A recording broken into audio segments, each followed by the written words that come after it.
पहले ऑपरेशन सिंदूर, फिर operation killer और अब क्या ऑपरेशन अज्ञात। पाकिस्तान की गलियों में आतंकवादियों की लाशें बिछ रही हैं। उनकी झूठी जीत के नारे कब्रिस्तान के सन्नाटे में दफन हो रहे हैं। कंगाली के कगार पर खड़ा पाकिस्तान जो कश्मीर फतेह करने के ख्वाब देख रहा था, जो मोटरसाइकिल पर घूमने के चलते शाहिद अफरीदी को विजयी योद्धा का सर्टिफिकेट बांट रहा था, अब उसी के सरजमी पर उसी के खुखार आतंकवादी अपनी आखिरी सांसें गिन रहे हैं। सालों से जो काम दुनिया की अदालतें नहीं कर पाई, वो अब अज्ञात बंदूकधारी कर रहे हैं। और आपको क्या लगता है, युद्ध खत्म हो गया? क्या लगा था? Thank you. अगर लग रहा था तो जमीन पर पड़े इस आतंकवादी को देखिए। आतंकी सैफुल्लाह खालिद की रूह से पूछिए, वो चीख चीख कर कहेगी युद्ध जारी है। और इसीलिए हम पूछे थे कि पहले ऑपरेशन सिंदूर, फिर ऑपरेशन किलर और अब ऑपरेशन अज्ञात।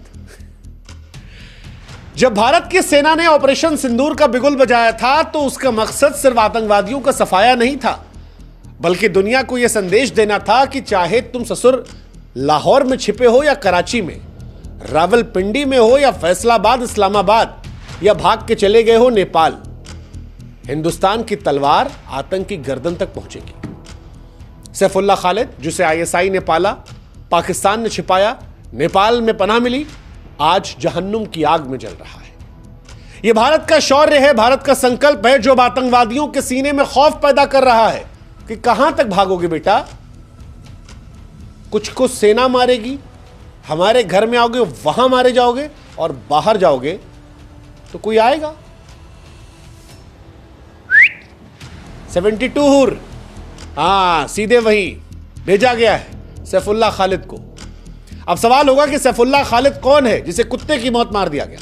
हालांकि हम चाहते हैं कि आप भी हमारी एक मदद करें, हमारे व्हाट्सएप चैनल से जुड़ें। लिंक हमने डिस्क्रिप्शन में और कमेंट सेक्शन में पिन कर रखा है। आप जुड़ेंगे तो इससे हमारी ताकत बढ़ेगी और आप तक जल्दी हमारे वीडियोस पहुंचेंगे। तो सैफुल्लाह खालिद के कई चेहरे थे। कोई इसे रजाउल्लाह निजामनी कहता था, कोई इसे विनोद कुमार के तौर पर जानता था। इसका नाम मोहम्मद सलीम भी था। यह लश्कर तैयबा का वो सांप था जिसने हिंदुस्तान की जमीन पर कई बार जहर फैलाया था। यह कोई छुटभैया आतंकी नहीं था, आतंक की पूरी मशीनरी का मास्टरमाइंड था। आईएसआई का यह पिट्ठू भारत को बहुत परेशान कर चुका है। नेपाल में इसने आतंक का गढ़ बनाया था। 2000 के दशक में सैफुल्लाह नेपाल गया, वहीं पर गढ़ बनाया और लश्कर के लिए आतंकवादियों की भर्ती शुरू कर दी। हथियारों की तस्करी, भारत में तमाम साजिशें रची। नेपाल की शांतवादियों में शैतान हिंदुस्तान के खिलाफ जहर उगल रहा था। भारत पर इस आतंकवादी ने 3 बड़े हमले किए थे। साल 2005 में बेंगलुरु में IISc पर हमला, भारतीय विज्ञान संस्थान पर इस हमले में प्रोफेसर मुनीश चंद्र पुरी की जान गई थी और 4 लोग घायल हुए थे। यह हमला भारत के वैज्ञानिक प्रगति को कुचलने की साजिश थी। इसके बाद साल 2006 में नागपुर RSS मुख्यालय पर हमला। RSS मुख्यालय पर हमले की साजिश सैफुल्लाह ने रची थी और इसका मतलब था देश में सांप्रदायिक आग को भड़काना। हालांकि उस वक्त सुरक्षा बलों की सतर्कता से यह बड़ा नुकसान टल गया था, लेकिन यह बहुत बड़ी घटना थी नागपुर RSS मुख्यालय पर हमला। 2008 में रामपुर CRPF कैंप पर इसने हमला किया था। रामपुर में CRPF कैंप पर इस हमले में 7 जवान शहीद हुए थे, 1 नागरिक की जान गई थी। यह हमला भी भारत के सुरक्षा बलों को कमजोर करने की नापाक कोशिश थी। यह आतंकवादी सैफुल्लाह लश्कर के सरगना हाफिज सईद और अबू अनस का करीबी था। ISI के इशारों पर हिंदुस्तान में आतंकवादी गतिविधियों को अंजाम देता था। पाकिस्तान सरकार ने इसे पूरी सुरक्षा मुहैया कराई थी, लेकिन अब यह 72 हुरों के पास पहुंच गया है। वो जिस अज्ञात ने इसे ठोका है, उसको आज हम कह रहे हैं थैंक यू सर, ऐसे ही भेजते रहिए। सैफुल्लाह लश्कर की रीढ़ था, भारत ने उस रीढ़ को तोड़ा है। आतंकी अब एक कहानी बन गया, एक कहानी जो आतंकवादियों को सबक दे रही है। 18 मार्च 2025 को पाकिस्तान के सिंध प्रांत बदीन जिला मतली फलकारा चौक, यही वो दिन वो जगह थी जहां पर इस आतंकवादी को कुत्ते की मौत मारा। सैफुल्लाह खालिद अपने घर से निकला। वो सोच रहा था कि पाकिस्तान में क्या टेंशन, अब तो युद्ध भी खत्म हो गया। हिंदुस्तान की जो मिसाइल आई थी वो जैश मोहम्मद को ठोक रही थी, मसूद के आगे पीछे जा रही थी, हाफिज के ठिकानों को ढूंढ रही थी। छोटे छोटे जो आतंकी हो तो बचे थे, और अब ये खुद खत्म हो गया। अज्ञात बंदूकधारियों ने इस पर गोली की बौछार की। एक के बाद एक गोली ऐसे चल रही थी जैसे मानो अज्ञात बंदूकधारी जो है वो भारत के शहीद जवानों की जान का बदला ले रहे हो। ये जमीन पर गिरा, तड़पता रहा, वीडियो भी आया, दुनिया ने भी देखा, आतंकवादियों ने भी देखा कि कैसे तड़पते तड़पते तड़पते तड़पते यहां से वहां पहुंच गया। हालांकि पाकिस्तान सरकार ने बड़ी कोशिश की थी इस सुरक्षा देने की, लेकिन वो सुरक्षा ढेर हो गई और ये आतंकवादियों को डरा रही है कि सरकार भी उन्हें नहीं बचा पा रही। अब सवाल ये, क्या ये ऑपरेशन सिंदूर का हिस्सा है? क्योंकि इन हमलावरों की पहचान अब तक गुप्त है, लेकिन एज अ इंडियन हम फील ले रहे हैं कि हमारी गुप्त ताकत है जो सारी दुनिया को दिखा रही है कि हमसे संभल के रहना।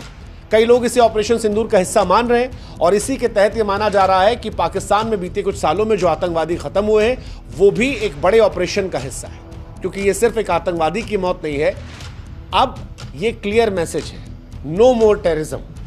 और इसी तहत एक ऑपरेशन ऐसा लगता है कि गुप्त भी चल रहा है। पाकिस्तान में कई और आतंकवादी हैं जो गुप्त तरीके से मारे गए, क्योंकि सैफुल्लाह खालिद की मौत कोई पहली घटना नहीं है। बीते कुछ सालों में पाकिस्तान में कई बड़े आतंकवादी अज्ञात बंदूकधारियों के हाथों मारे गए। कौन कौन, हम बताते हैं। एक नाम है अबू कताल जियाउर रहमान, लश्कर का आतंकवादी जो जम्मू कश्मीर में कई हमलों में शामिल था। मई 2025 में पाकिस्तान के पंजाब में कुछ अज्ञात लोग आते हैं और थैंक यू करके चले जाते हैं। शाहिद लतीफ जैश ए मोहम्मद का कमांडर था। पठानकोट एयरबेस पर जो हमला हुआ था अक्टूबर 2023 में, सियालकोट में एक मस्जिद में कुछ अज्ञात लोग आते हैं और मस्जिद में ही इनको वहां से वहां भेज देते हैं, कहते हैं जाओ। तीसरा, अदनान अहमद, हाफिज सईद का करीबी था, लश्कर का सीनियर कमांडर था, उसे भी पाकिस्तान में अज्ञात हमलावरों ने थैंक यू कर दिया था। खालिद उर्फ अबू आकाशा, लश्कर का यह भी कुख्यात आतंकी था, पुंछ राजौरी में आतंकवादी गतिविधियों में शामिल था, इसे तो ऑपरेशन सिंदूर में थैंक यू किया गया था। मसूद अजहर के करीबी जो थे वो ऑपरेशन सिंदूर में बहावलपुर में जैश ए मोहम्मद के मुख्यालय पर जब भारत के ड्रोन मिसाइल गिरे थे तो कई सारे थैंक यू हो गए थे। कुल मिलाकर कहें तो बीते कुछ सालों में 15-16 आतंकवादी ऐसे हैं जो थैंक यू हुए हैं, और ये बड़ा स्पष्ट है। और अच्छी बात यह कि इनमें कई सारे ऐसे हैं जो अज्ञात शक्ति के हाथों थैंक यू हुए हैं, और कई दिनों के बाद ये अज्ञात शक्ति जो है ये एक्टिव हुई है। अब ये अज्ञात शक्ति जो भी है, एक बार फिर से हम कह रहे हैं थैंक यू। लेकिन भारत ने कहा था कि हम युद्ध नहीं रोकेंगे, हम थैंक यू करते रहेंगे। पहलगाम में 22 अप्रैल 2025 को जो हुआ था उसके बाद ही यह स्पष्ट था कि इस बार ये इतनी जल्दी खत्म नहीं होगा। 28 लोग हमारे मरे थे और वहीं से सारी कहानियां शुरू हुई थी, और अब धीरे धीरे एक एक इंसान खत्म हो रहा है। पहलगाम हमले के बाद भारत ने स्पष्ट किया था कि आतंक के खिलाफ युद्ध खत्म नहीं होगा। प्रधानमंत्री ने भी कहा था कि हिसाब तगड़ा होगा इस बार, और हुआ। 7 मई 2025 ऑपरेशन सिंदूर, 9 आतंकवादी ठिकानों पर हमने ठोका, 100 से अधिक आतंकवादियों को हमने मारा। फिर कश्मीर में ऑपरेशन केलर, कश्मीर में भी आतंक के खिलाफ जबरदस्त ऑपरेशन चला। दक्षिण कश्मीर के शोपियां में आतंकवादियों को खत्म किया जा रहा था। 13 मई को शोपियां में मुठभेड़ हुई, जबरदस्त तरीके से आतंकवादियों को मारा गया। वो जो नीचे तस्वीरें पड़ी थी जहां भारतीय सेना के जवान कह रहे थे भारत माता की जय, भारत माता की जय, वो तस्वीरें भी एहसास दिला रही थी कि अब आतंकवादियों को जहन्नुम में भेजने का वक्त आ गया है। शाहिद कट्टे और अदनान शफी उसमें शामिल थे, और उसमें भी शाहिद कट्टे जो थे वो 2024 में बीजेपी सरपंच की हत्या में शामिल था। इसके अलावा भी कई सारे आतंकवादियों की तलाश में सर्च ऑपरेशन चलाए गए, सैकड़ों लोगों से पूछताछ की गई, कई सारे आतंकवादियों के घर जो हैं वो नष्ट कर दिए गए। कुल मिलाकर कोशिश ये थी कि ऑपरेशन सिंदूर के बाद लश्कर और उसके मुखौटा संगठन टीआरएफ को जड़ से उखाड़ना। भारत वो कर रहा है, युद्ध खत्म नहीं हुआ है। और फिर हम कह रहे हैं जिसको लगता है खत्म हो गया है वो इस लाश से पूछ ले। सैफुल्लाह खालिद की लाश चीख चीख कर कह रही है युद्ध खत्म नहीं हुआ। वो जो तड़प मरने से पहले उसको आ रही थी, वही तड़प भारत अब आतंक को देना चाहता है। वो कहना चाहता है कि हमने बहुत सह लिया, अब हमारी बारी है। वो खौफ जो आतंकवादी हमारे सीने में पैदा करना आते हैं, अब वो आतंकवादियों में हम पैदा करें। और इसीलिए सैफुल्लाह खालिद की मौत सिर्फ एक आतंकी का अंत नहीं है, उस भारत का संकल्प है जो कहता है हम ना झुकेंगे ना रुकेंगे। हर आतंकवादी, चाहे वो पाकिस्तान में छिपा हो, नेपाल में हो, कश्मीर में घुसपैठ करे, अब उसको ठोकेंगे ठोकेंगे। आईएसआई बचाना चाहे, जितनी कोशिश करना चाहे कर ले। कुछ को घर में घुस के मारेंगे, कुछ को अपने घर में मारेंगे और कुछ को अज्ञात मारेंगे। तो इसलिए हम देश से भी कह रहे हैं कि जब ये सब चल रहा है तो देश एकजुट रहे। पाकिस्तान के प्रोपेगेंडा मत पड़िएगा, समय एकजुट रहने का है, सैनिकों का हौसला बढ़ाने का है। हम साथ रहेंगे तो टुटपुंजी अपने आप खत्म हो जाएंगे। इनकी वैसे भी क्या हैसियत है बताओ यार, मोटरसाइकिल चलाने के लिए शाहिद अफरीदी को अवार्ड दे दिया इन्होंने, मतलब क्या लॉजिक था उस बात का। लेकिन दैट इज पाकिस्तान। जितने दिन युद्ध नहीं चला उससे ज्यादा उनका जश्न चल रहा है। लेकिन हमको उनकी तरह नहीं बनना। हमको दुनिया को बताना था कि हम शांति चाहते हैं, लेकिन अगर हमारी धरती पर कोई आग उठाएगा तो उस शांति के लिए हम युद्ध लड़ने को भी तैयार हैं। और ये युद्ध आतंक के खिलाफ है। तब तक लड़ा जाएगा जब तक आखिरी आतंकवादी का खात्मा नहीं हो जाता।